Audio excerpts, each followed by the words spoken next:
चंबल के बीहड़ में एक से एक नामी डकैत हुए हैं। सभी डकैतों की अपनी अलग अलग परिस्थिति रही डकैत बनने की और आतंक फैलाने की। देश की आज़ादी से पहले लोकमान पंडित अंग्रेजों और जमींदारों के जुल्म की वजह से डकैती की गैंग में शामिल हो गया और कई अंग्रेज अफसरों और जमींदारों के साथ लूटपाट की। देश आज़ाद हो गया तो डकैत की गैंग ने भी खूब जश्न मनाया कि देश के आज़ाद होने से उन्हें भी मुख्य धारा से जोड़कर न्याय मिलेगा। लेकिन देश के आज़ाद होने के बाद भी उन्हें बागी ही माना गया और डकैतों की गैंग लूटपाट ही करती रही। लोकमान दीक्षित का जन्म मध्य प्रदेश के भिंड जिले के बहुआ गांव में हुआ था।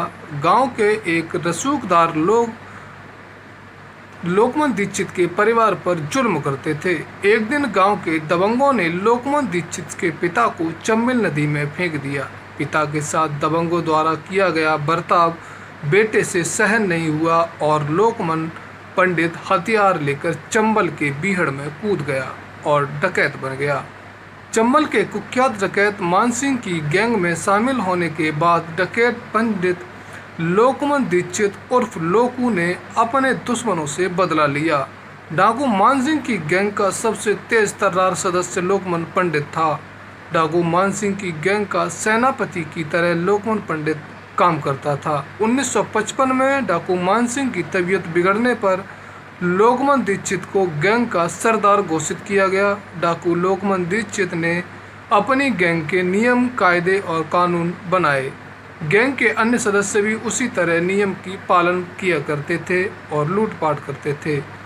लोकमान पंडित डकैत जरूर था लेकिन कभी वह बहुत ही भावुक इंसान भी था। डाकू लोकमान पंडित का 1955 से 1960 तक चंबल के बीहड़ों में आतंक चरम पर था। लोग डाकू लोकमान पंडित के नाम से थर थर कांपते थे।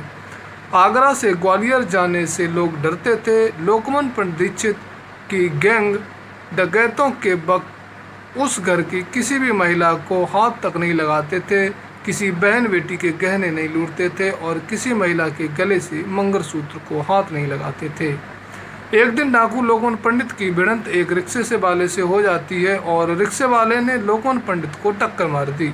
दोनों के बीच कहासुनी हो गई और रिक्शे वाले ने रिक्शे से उतरकर लोकमान को लात मार दी और आगे बढ़ गया।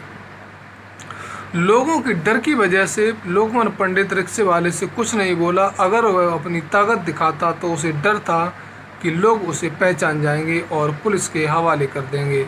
यहीं से डाकू लोकमान की ज़िंदगी में नया मोड़ आया और उसके दिमाग में एक बात घर कर गई कि यह बुरे काम का ही नतीजा है कि एक रिक्शे वाले से लात खाकर भी कुछ नहीं कह सकता।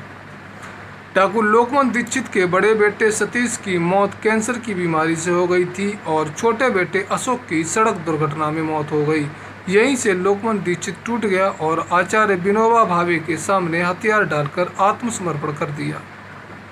आत्मसमर्पण करने के बाद उम्र कैद की सज़ा पूरी की और अपने परिवार के साथ जीवन गुजारा।